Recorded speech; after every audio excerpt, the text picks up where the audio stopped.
right, thank you.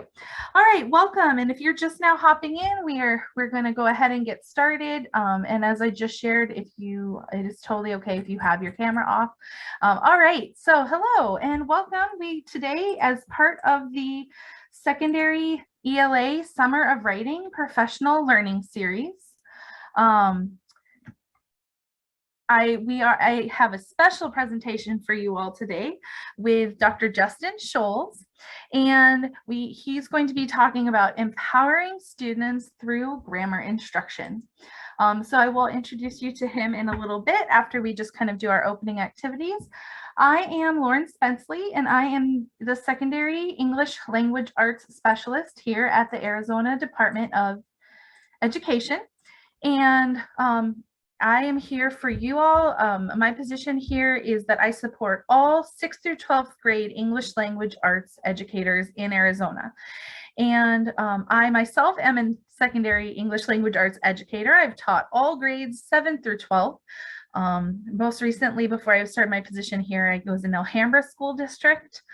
And I just love everything about being a teacher, and I love supporting teachers, and that's really what I'm here to do for you all. And this summer, I wanted to bring you lots of professional learning opportunities all about writing. We know how important it is and how important those connections are with reading and writing.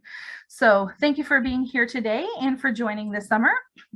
And with this position here at the Arizona Department of Education, I am actually part of the academic standards team, and specifically the English language arts team.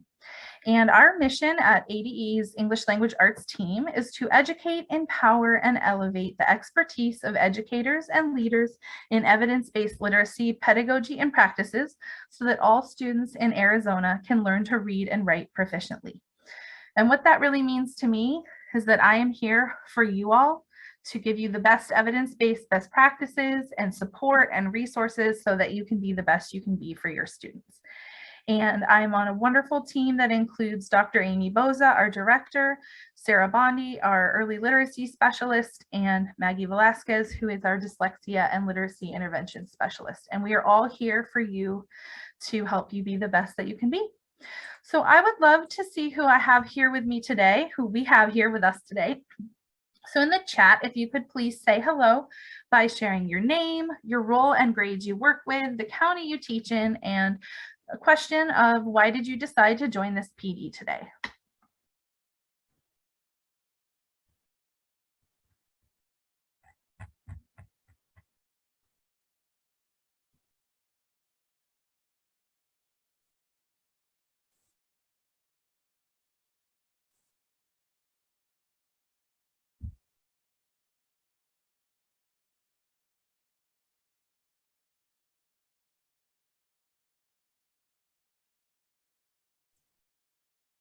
Hi, Julie, great to see you again.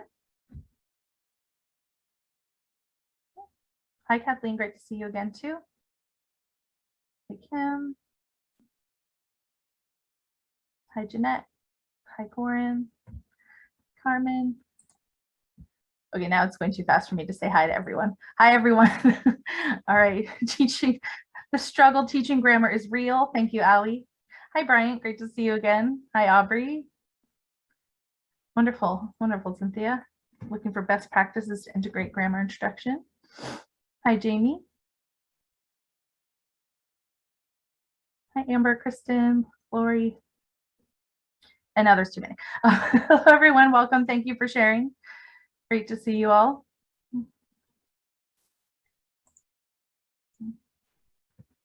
I'm really excited to have you all learn from Justin today. I was lucky enough in my position here, I've gotten to be very involved with the Arizona English Teachers Association and was lucky to see a similar presentation that he had at the 2020 Arizona English Teachers Association conference, and have been really just itching to get him out here to all of you. So with that, you can keep sharing in the chat, but I'm going to go ahead and hand it off to Justin, who will be presenting today about empowering students through grammar instruction. I will stop sharing and let you take over, Justin. I appreciate that. I'm excited to be here. I hope you all can hear me okay. I'm probably going to turn my video off as well in just a few minutes here. I recently moved up to Utah from Arizona just a few weeks ago, and it's very windy where I live. So my allergies are kicking in tremendously. My eyes are itchy, my nose is itchy, my throat's itchy. So if I have to mute for a minute with a coughing fit, I apologize right now.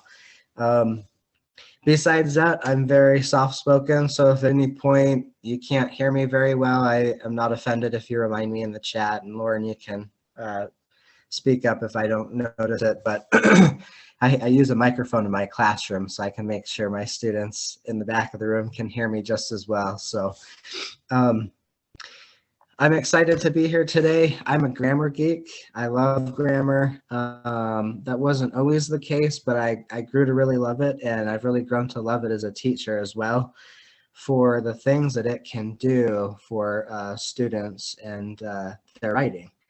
So I'm glad that this summer has a really writing focus to it with the professional development.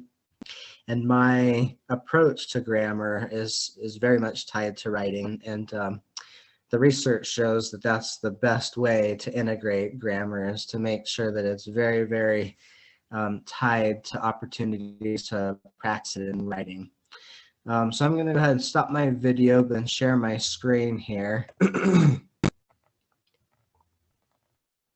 Let's see. Okay, and I'm going to pull that up. Okay, hopefully everyone can see this okay. Still loading. It's still loading, but I'll let you know. No, now you're good. Okay, perfect.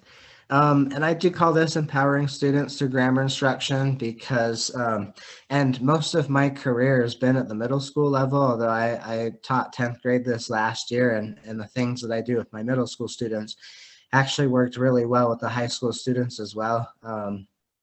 They did a fantastic job. I was able to even push it further. So hopefully this is useful for grades 6 through 12. But I've primarily taught at the middle school level. And one thing I love about that is working with students about transitioning from an elementary mindset to a more mature writer mindset. And so I talked to them about that at the beginning of the year, and how grammar is a part of that, but it's not just knowing rules, it's being able to speak and write with nuance. And grammar is really just a fantastic way to approach that because of the options that it gives students. So I wanted to kind of start out.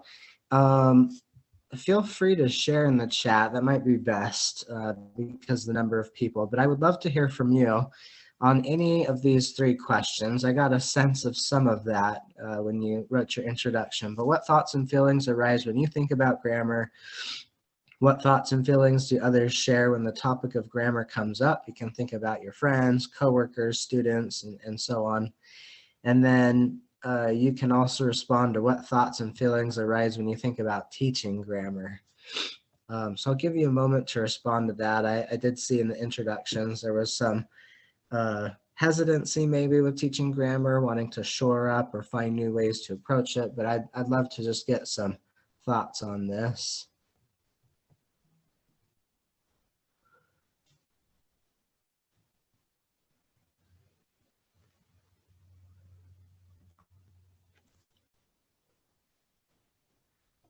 And I may have just pulled out, but I'm going to open the chat so I can see it.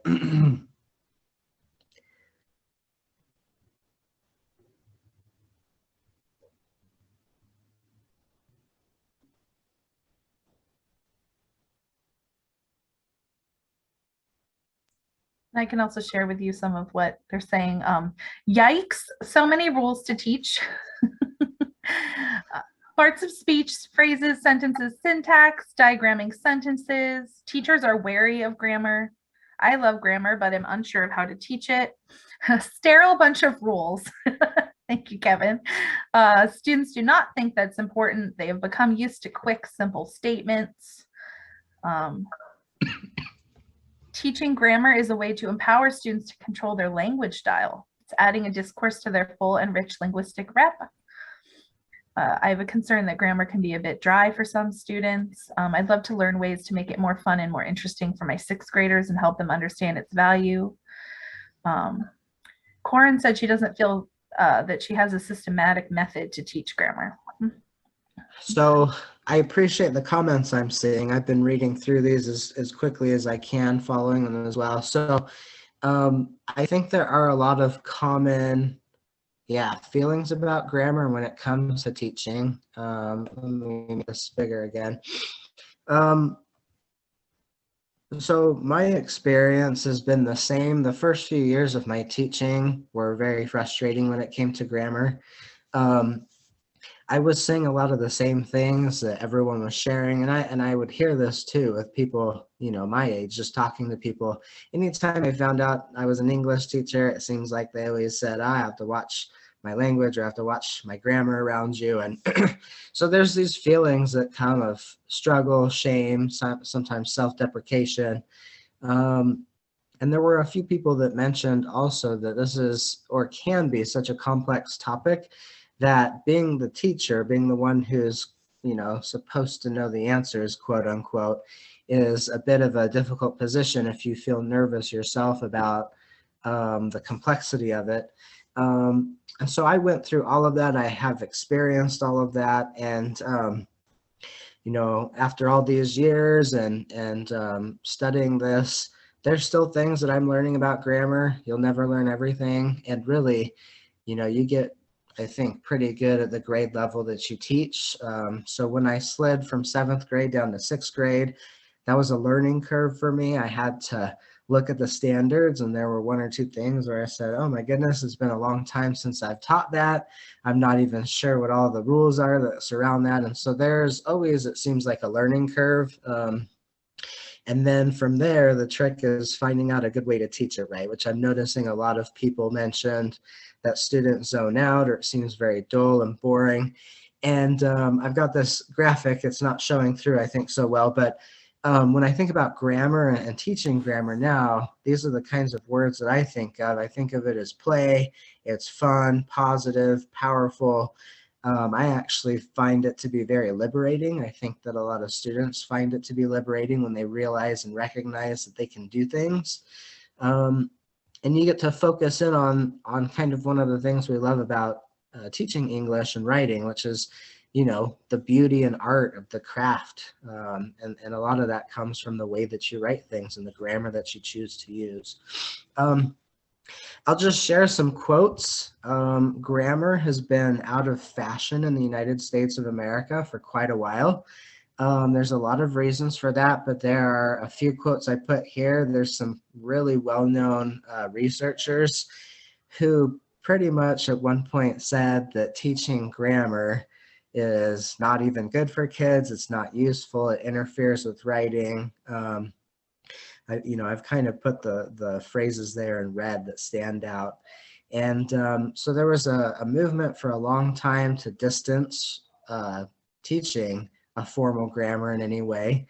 And, I think the shift went towards more expression and voice, and not worrying so much about the mechanics. And I think that pendulum swung a little bit too far.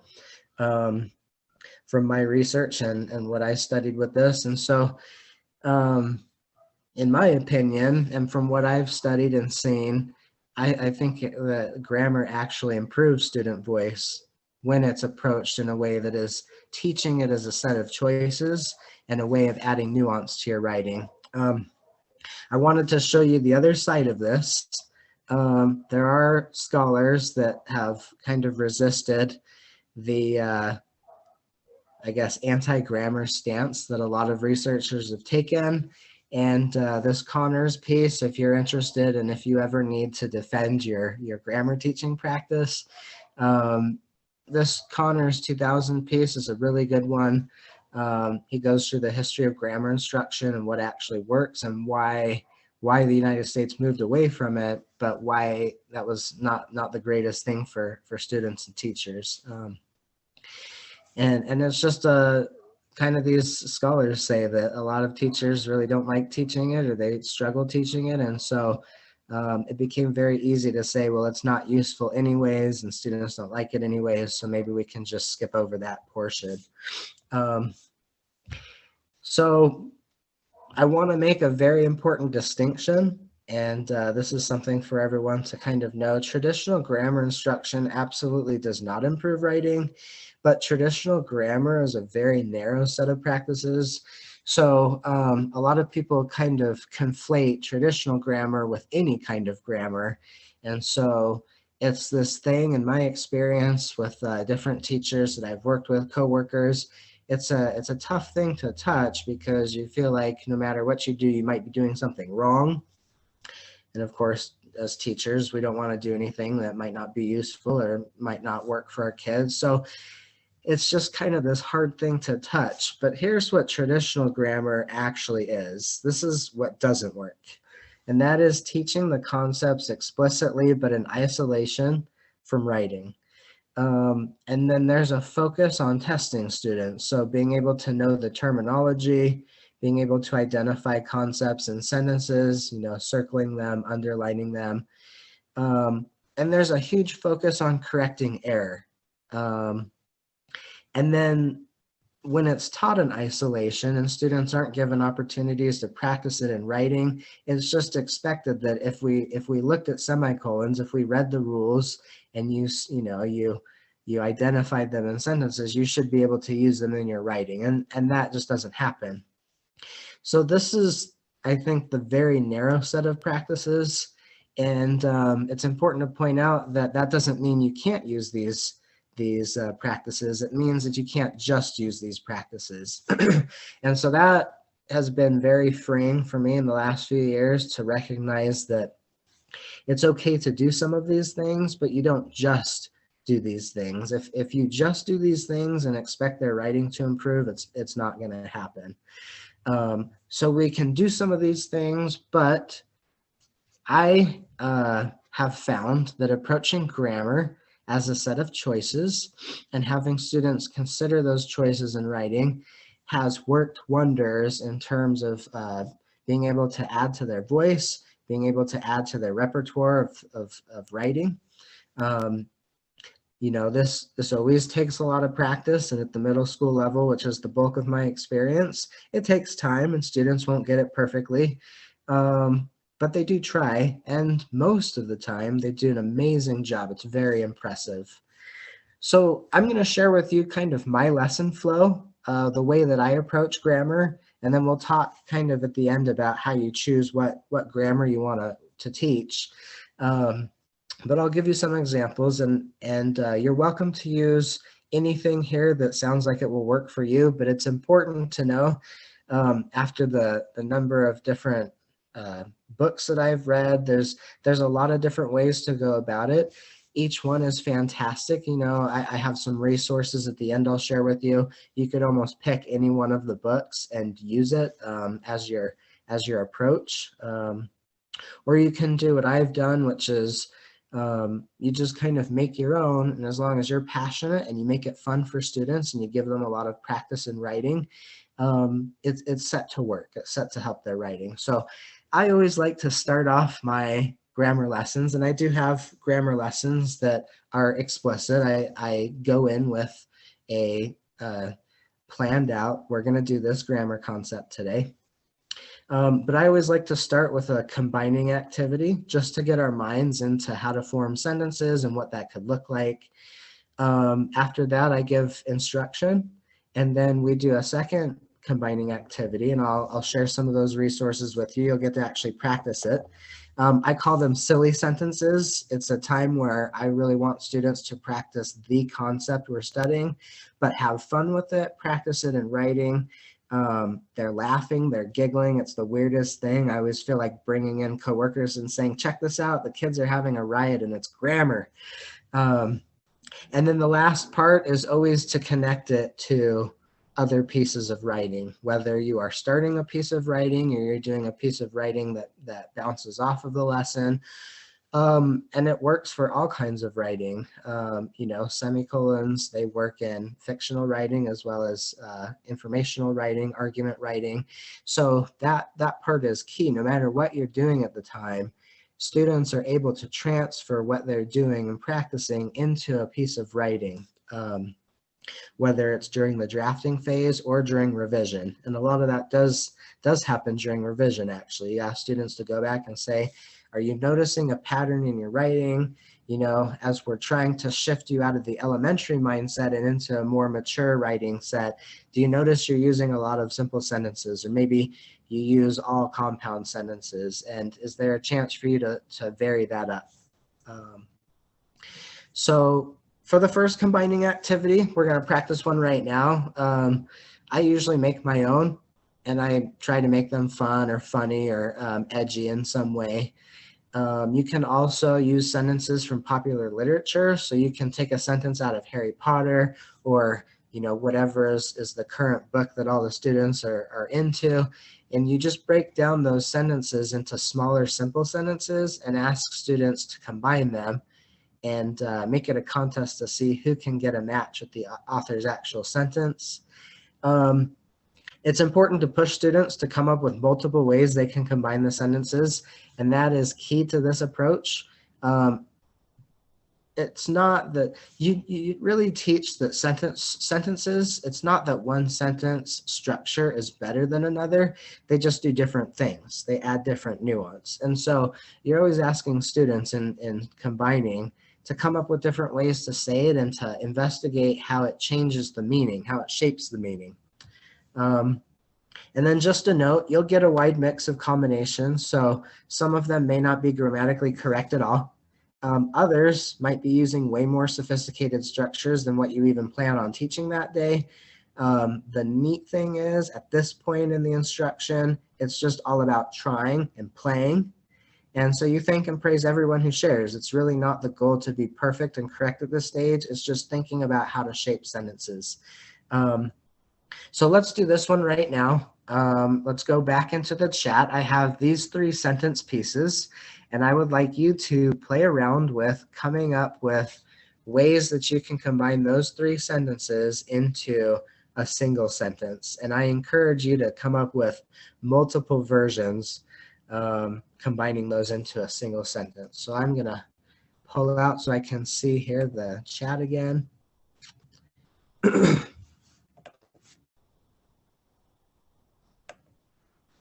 Okay, so take a minute to think about how you can combine those into a single sentence. And there are many, many different ways you can do it, so try doing several.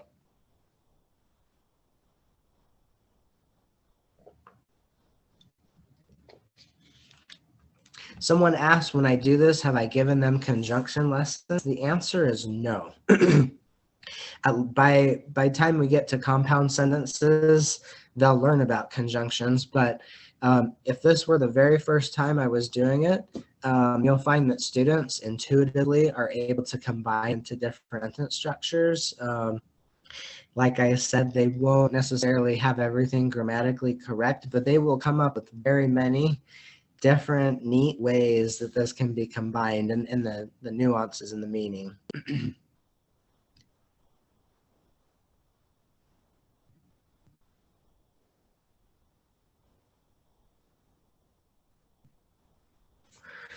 So I'm seeing people use different sentence structures. I'm seeing some different punctuation like semicolon. I saw someone with an ellipsis.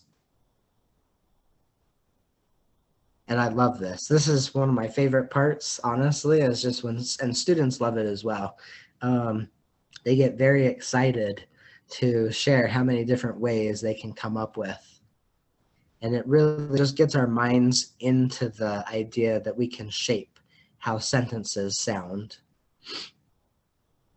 I'm seeing a lot of connecting words. So some people are using compound structure with our fanboys coordinating conjunctions. I'm seeing a lot of subordinating conjunctions in the complex structure.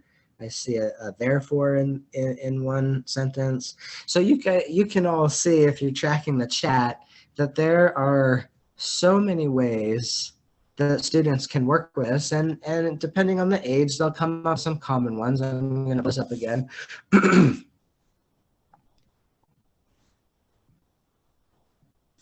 By the end of this opening combination, and this usually takes about 10 minutes from giving students a few minutes, and I always ask them to physically write it down. I like them to write it down, so whether they're given a paper or an index card, I love having them actually write it out in a few different ways so they can see those differences. You'll just end up with a giant variety. And like I said, I thank all students. I point out things that they do that are different than other students, and we talk about the nuance. You know, what does it mean when you connect with the word so, or if you start with the word because? And so we talk about that nuance, and I reiterate that no one sentence structure is necessarily better than another. They are just different ways to emphasize different things in the sentence or to position information in a certain way.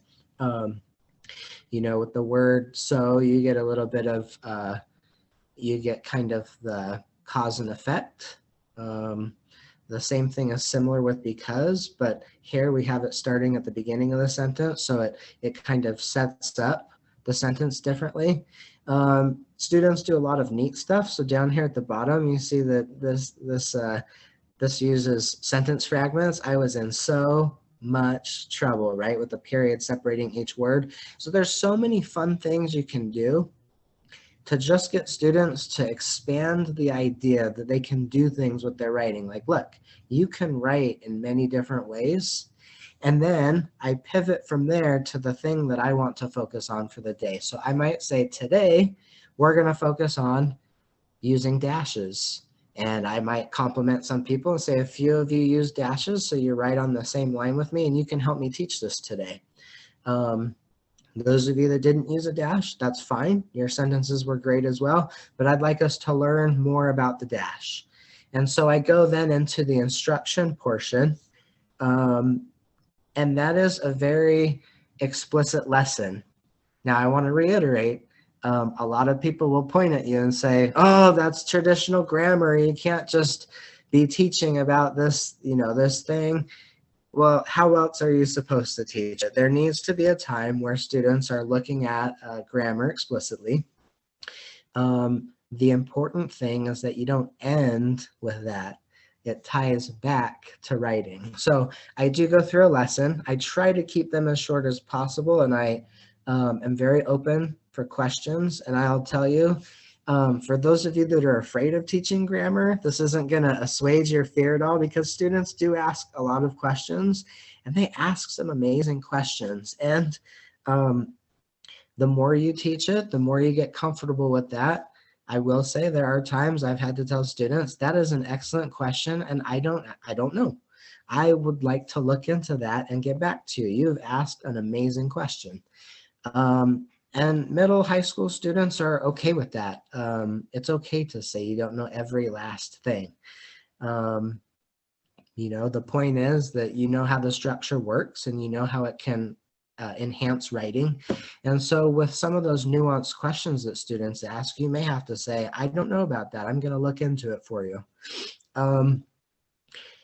This is neither here nor there as far as the research goes, but it is okay to use the terminology. So people have very strong feelings about this. Scholars and research have a lot of writing on it, but the research is not conclusive at all. It's pretty much teacher preference. You're not going to hurt students by using terminology. You're not going to necessarily help them. I personally think that we use terminology for every other subject, and even in English we teach them terminology for, you know, like elements of literature and different figurative language. So for me, I have no problem using the terminology. I will say one thing I do, especially at the middle school level, but I did it teaching high school this last year as well, is I tend to pair terms with easier ones consistently. So I'll use the word conjunction, but I'll also in that same sentence say one of our connecting words. You know, if I'm talking about a coordinated conjunction, you probably have heard the fanboys. So I'll remind students, like a coordinating conjunction, that's one of our fanboys words that connects two simple sentences. So I do use the terminology. I use it consistently, and honestly, it's super impressive because over time, kids start, not all of them, but many start using the terminology, and you're like, wow, you sound like a grammarian. So that is more teacher preference. If you are very uncomfortable with the terminology, if that is a little intimidating, it's not necessary, because in this approach, it's all about the way that you're able to shape your writing. And so I think it's helpful to have some kind of language to talk about that, but as long as you are able to shape it so students are playing around with how they're shaping their sentences, that's where the research is at on this particular issue. I just say whatever language you use, you should stick to it and use it often. So I kind of made it. I would never test students on the terminology itself. That is very traditional grammar, to just cold call students and, you know, what's a subordinating conjunction? Give me an example of a subordinating conjunction. I would never cold call them like that, but in our practice, I do use that language. I say, you know, these are our awubis words. These are our subordinating conjunctions. And so I just bring it up a lot, but I would never cold call a student. They're actually the ones that bring it up, and they'll say, hey, we could connect that with an awubis word. And I'm like, awesome, excellent for remembering that. Let me share with you. Let's see if I can get this to open. We just did dashes, so let me show you what a lesson on dashes looks like. A lesson I've done. Let's see if this will actually open for me.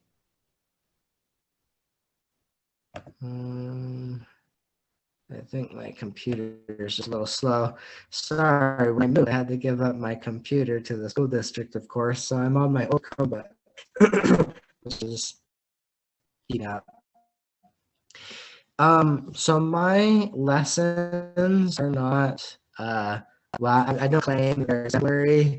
I don't claim that they're, you know, amazing. They're pretty straightforward for students. And I try to add in a few things that make it interesting to them, imagery and some things that might be, you know, like popular media. So this is my lesson on dashes. I actually yesterday and fixed up a few things to make it look a little nicer, but when it comes to teaching the dash, you know, I talk to them about, and I, at the middle level, don't teach the difference between an N dash and an M dash. And in fact, I see very little use for that. You know, on using the dash in writing, there's only a few things you would use an N dash for that are different. So I focus just on the M dash, really. I just leave it as dash. And you can see I talk to them about the different reasons the dashes can be used. And then I give them examples. So the first is you can interrupt a sentence to add or emphasize extra information. And I apologize, I didn't enlarge this, but I hope this is okay. I'm moving through it pretty quickly. So I'm using here Guardians of the Galaxy, just try and get a little bit more student interest, but I do teach them the rules. I want them to notice that when you interrupt, you have a dash on both sides. I want them to notice that you don't add an extra space in between. It almost looks like they're touching. So I want them to know those conventions. I want them to notice that you can interrupt after sometimes a single word, sometimes after the opening phrase, and that you can interrupt with a single word, or sometimes you can have more of a phrase in the middle. So I want them to see lots of different ways that they can use this. And then I go to the next thing. So another thing you can do with a dash is you can clarify or state your point at the end of a sentence. And there you just have a single dash. And again, I talk to them about the capitalization. You can see by time I teach dash, I've already taught them about colons. And I do point out, I say think back. With colons, if you have a complete sentence after the colon, you capitalize. That is not the case with the dash. You know, I don't know why that's different. I just know that it is. And so it's one thing that we just always keep in mind. I remind them about it all the time. And Like I said, students won't get it perfectly, especially right away, but over time and with lots of practice, they really start to impress. And then here again, when dialogue gets cut off, that's conventionally shown with a dash. And I want them to notice that you don't have a space between the dash and the quotation mark, the closing quote. So I go through it very, I think, explicitly. And then I talk to them about how to make a dash on the keyboard, because they will notice, they'll be like, there's no dash key. And so I talk to them about what that looks like. I even have a slide on how you can set up your Google so that it automatically turns 2 hyphens into a dash for you.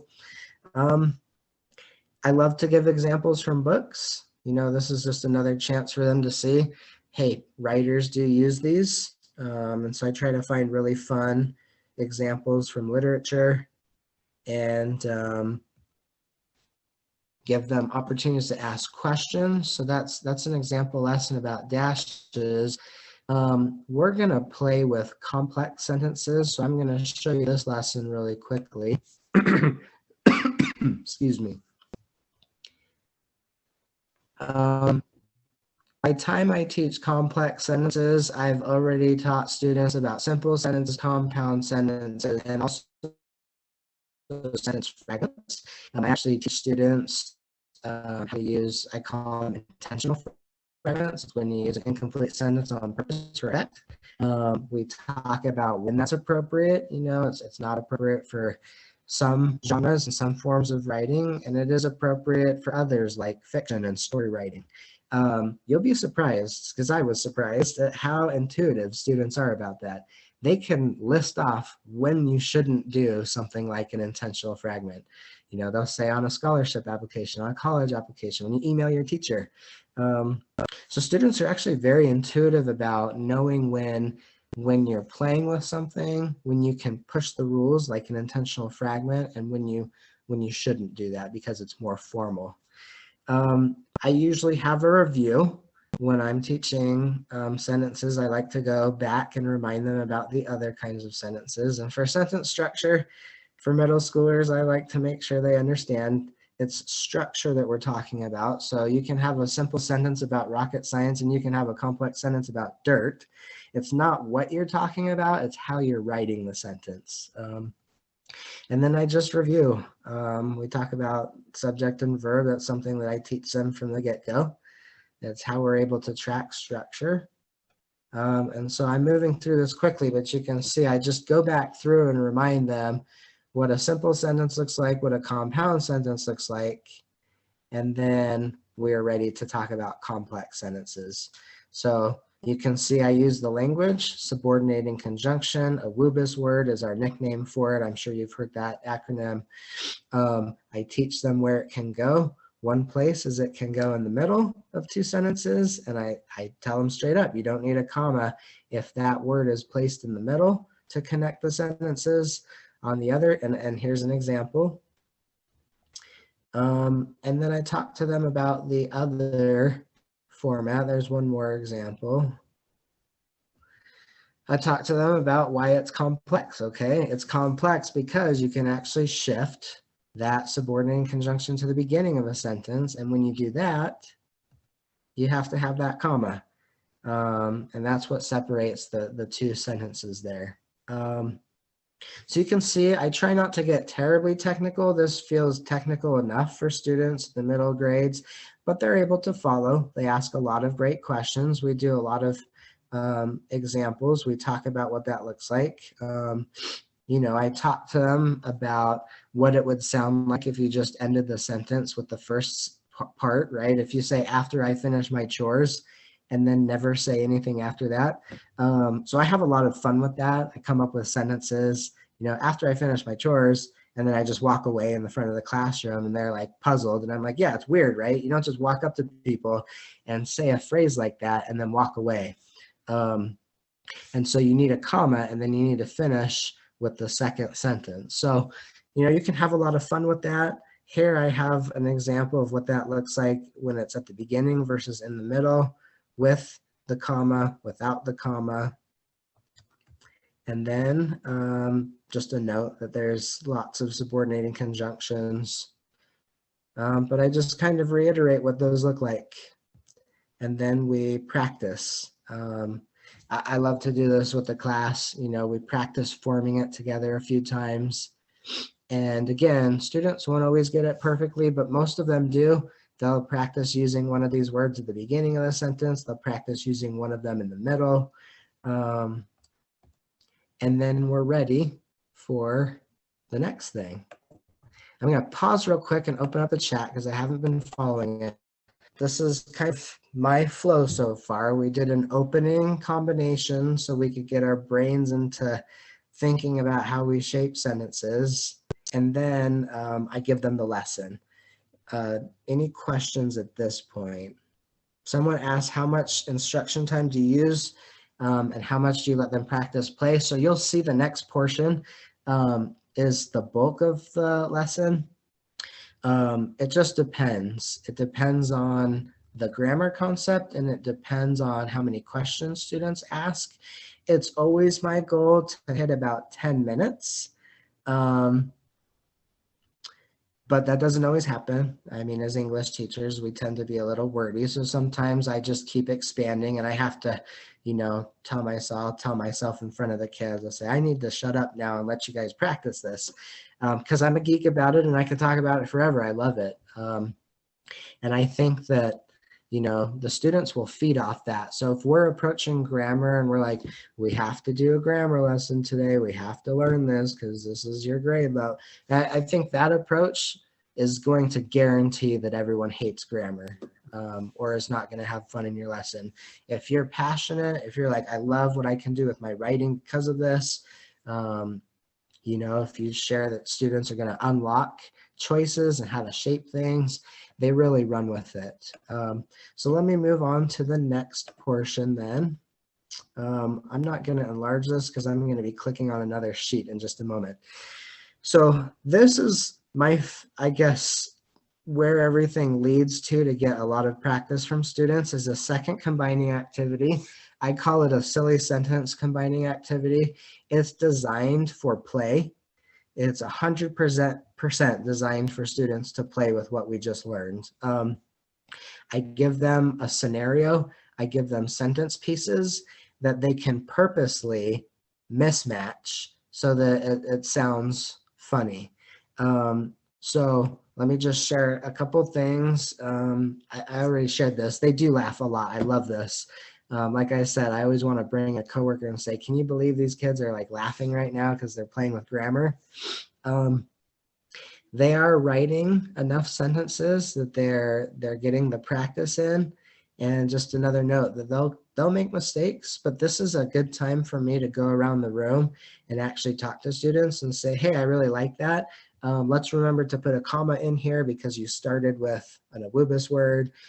So that's a point where I can go around and give gentle feedback to students, but they're laughing and having a good time. So, you know, they don't seem to take that too hard. And then I love having them share after. That's, I mean, an important part, and they want to share. I mean, hands are flying up because their sentences are hilarious. Let me give you an example of this. This is the one I use after complex sentences. So let's actually have you try this for a few minutes. So this is what I give them. So it says using sentence pieces below, practice writing complex sentences. You can reuse pieces multiple times. It doesn't have to be a story. So this is a worksheet that I hand out, and it's anywhere from 5 sentences depending on how much time. You know, Justin? I've had 90-minute classes, but I've also had, yes. Oh, sorry. Did I cut out? Oh, you were cutting up a little bit, so you may need to re-explain the direction. You're just breaking up a little. Oh, thank you. Sorry. No, it's okay. My Chromebook trying to catch up because I actually clicked on something. So just to share this over real quickly, I apologize. So this is a worksheet that I give out, and I've had 45-minute classes before where I maybe have to limit it to like 5, and I've had longer classes where I'm able to let them practice a bit more. But they take these sentence pieces and they combine them in a way that makes sense, but it can be silly. They're allowed to reuse pieces multiple times, like they're not writing a story from one sentence to the next. And I just try to give them sentence pieces and a theme that is humorous. So I'm going to let me give you a chance right now in the chat. Down here are the subordinating conjunctions that we studied, that I would have given in the lesson to students. And I'd like you to take pieces from the top here and combine them using these conjunctions. Now, we're older, so this might not be quite as funny for us, but I actually have a good laugh with the students. I think it's pretty funny. So kind of bust out your silly side, your middle schooler side, make a few combinations that are kind of silly, but practice using those subordinating conjunctions to form complex sentences. And let me zoom in a little bit more, make that a little bit easier to see.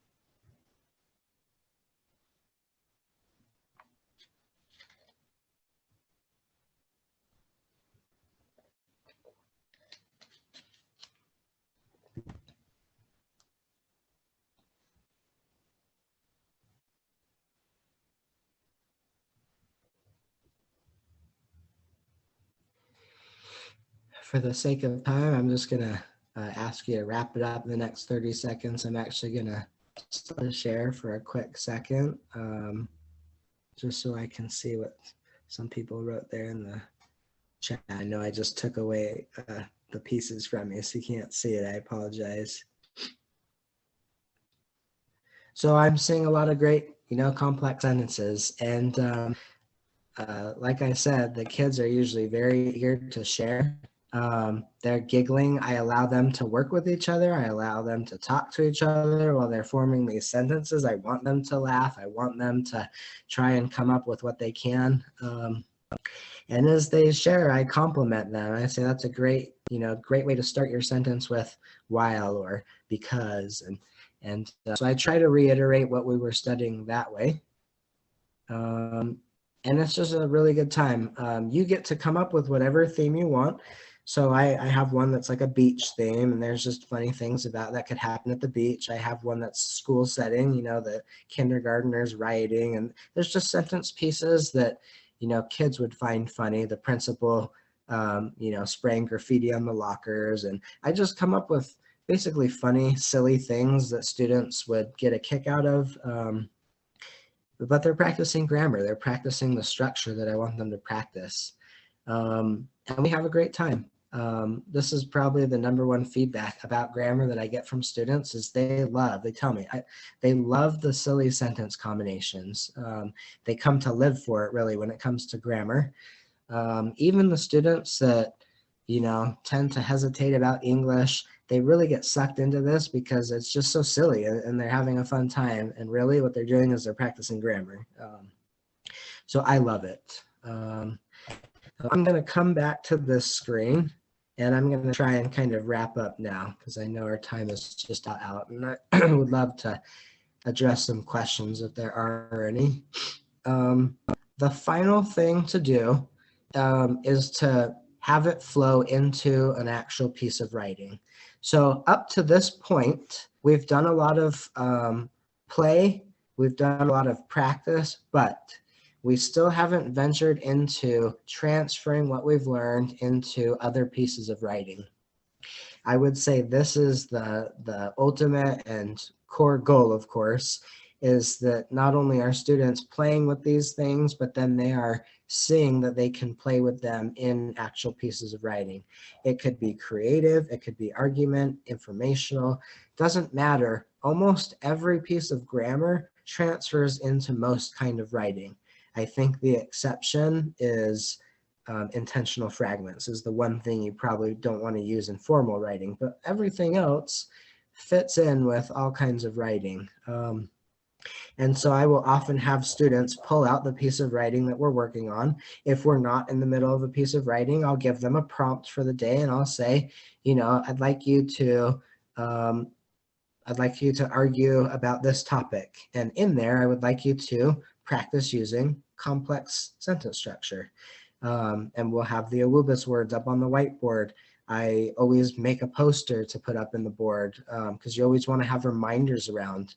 And at that point, I also remind students, like, remember to use the other things we've studied. I'll point to the stuff on the board. Remember, you can use semicolons. Remember, you can use compound sentences. So it's at that point when you're encouraging students to use things in their writing, I encourage them to use what we studied that day as well as things that we've been studying. And I hit that pretty hard. I often give a little bit of extra credit or extra recognition when students use not only what we studied that day, but things from the past. So I'll tell them, just because we didn't study, you know, colons today, doesn't mean you can't use colons. Like, remember, this is part of your repertoire. Like, you have these tools that you can use. And, you know, the beautiful thing is students actually take you up on that. Not all of them. Some of them need a little bit more hand-holding, but a lot of students are like, yeah, I'm going to try using multiple things that we've learned. And it's just a really cool thing. I think I'm going to kind of pass through this. You can look at this later, but I just have a couple thoughts on using it. I think I will mention this last bullet point. Reflection is a big part of just my writing instruction altogether. I love to have students talk to me about what they did in their writing, whatever it is, you know, whether it's figurative language and also grammar. I like them to tell me what they're doing. So I will literally tell students, I'd like you to write me a letter about your writing, and I'd like you to tell me some fun things you played around with grammar. You know, if we were studying figurative language, I'll mention that, like, hey, tell me about any figurative language that you used. So I have them talk to me about what's in their writing. And that reflection piece is, I think, also another thing that just helps out with the grammar. It also helps some of those students that don't tend to use grammar that we studied. If they know they're going to have to talk to me about what they played around with in their writing, then they're like, oh, shoot, Mr. Scholes expected me to like practice using a dash. I better find a place where I can use a dash. And it's another way to foster that. You know, that might be a little bit contrived, but it is something that helps those more reluctant students to take one more look and say, oh yeah, I was supposed to try something out in my writing. This is just kind of to wrap it up. We study grammar as a set of choices because it lets us shape meaning. That is my ultimate goal. I talk to students about it so much. Grammar is all about shaping saying things the way you want to say them. You have that power. And the way I kind of have an example of how I speak to students when they're talking. I like to talk about the grammar, but I also like to tack on to the meaning it conveys. So that's always kind of part of the conversation. I know I'm hitting up against the time here. So to close, choosing what grammar to teach, you obviously have to look at the standards for the grade level. You know, we all have a commitment to make sure we're touching on those. But as far as how much, how often, how long, that is something that you sense for your grade level, your group of students. You know, with my high schoolers, I was actually able to do kind of a different concept each week. We were able to practice it enough during the week that they were all really proficient by the end of the week in different pieces of writing. With middle school, which is what I've done more, it's, you know, we'll practice dashes for 2-3 weeks before I'm ready to talk to them about a new thing. And so you get to choose that scope and sequence. Some things obviously make sense and have a certain order, like you'll probably want to teach simple sentence before you teach compound, and then you want to teach compound before you teach complex. You don't have to, but it tends to make more sense to go through the structures, in a sense of more simple to more complex. But with punctuation, there's nothing that says you can't do dash at the beginning of the year, or you can't do a colon at the beginning or the middle or the end. So it's really one of those judgments you make. If there's a unit that it really fits in well with, if you're doing an informational unit where they might be making bulleted lists, well, you might want to teach the colon at that point, because a colon is great for introducing lists, right? So that's the kind of, I guess, common sense decisions you'd want to make, but there's no set pace, to be honest. It's really fun. You get to go as far as you want. And when you feel like students are really picking it up, then they're ready for the next thing. This slideshow, I'll share it in the chat here in a minute, but I've just got resources for you. These are different grammar books. I wouldn't read all of them, although you're welcome to. I've read them all. They're all fantastic. They're different approaches to grammar.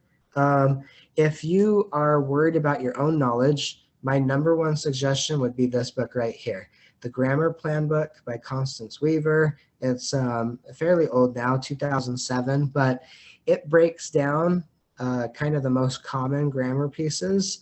It teaches it to you as the teacher, and then it helps you teach it to students. So this is my #1 book.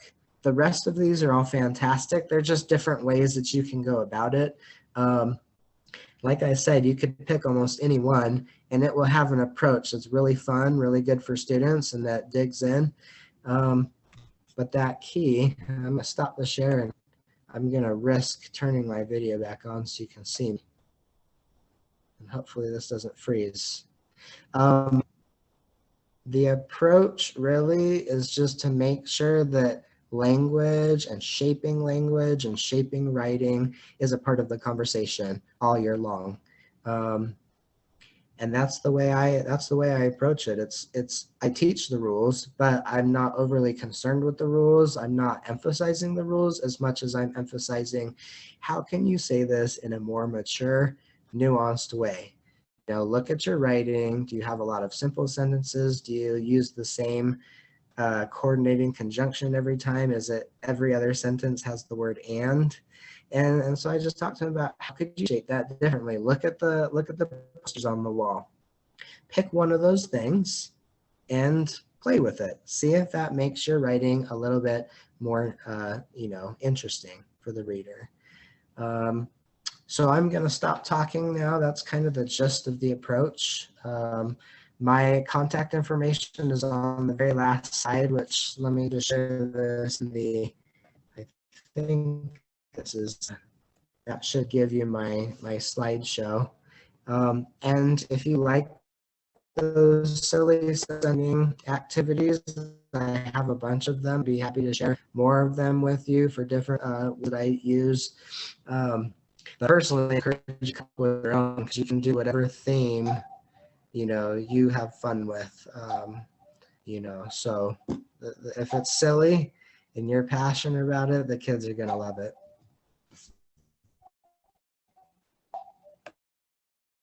I'm muted. Thank you so much, Justin. I think this has just fit in really well with everything. A few people have shared in the chat, we're doing a book study of the writing revolution right now, and the writing revolution, this all fits really well with that. And also you reminded me of some really good points from Speech to Print, from Dr. Louisa Moats in chapter 6, which is about syntax. She talks about how traditional grammar, that prescriptive grammar, is not as helpful to our students as descriptive grammar, like really in context with what they're reading, which is really what you are sharing today. And I definitely feel passionate about that as well. So thank you all. It's something I'm just so excited that we got to have this discussion today, and I wanted to remind all of you quickly, as always, everyone who attends my PDs know we're always going to go over a little bit, but just a couple quick reminders to all of you. I do have a few sessions left this summer of the Summer of Writing. We've got this next week some very open collaborative office hours where we're going to talk about writing, and then Wednesday our 2-hour special presentation on writing for college, career, and beyond, with lots of resources about resumes and cover letters and professional voice. And then finally I do have one more session of the argument writing standards session that I've been offering. So please come join us. I will make sure that link is, well, actually I can grab it for you now. All the secondary ELA PD that I'm offering. I will be posting this recording on my website by mid-July when all my PDs are done. And on Monday, I will send out Justin's slides again. And all my contact information. So as we wrap up today, I know a couple people have already jumped out, but please share in the chat how you will use today's learning in your own classroom and teaching practice. You know, I always want you, when you attend these professional learning opportunities, think about, how am I going to bring this back to my kids? How am I going to bring this back to my colleagues? And as you are heading out and sharing that, thank you so much for taking part.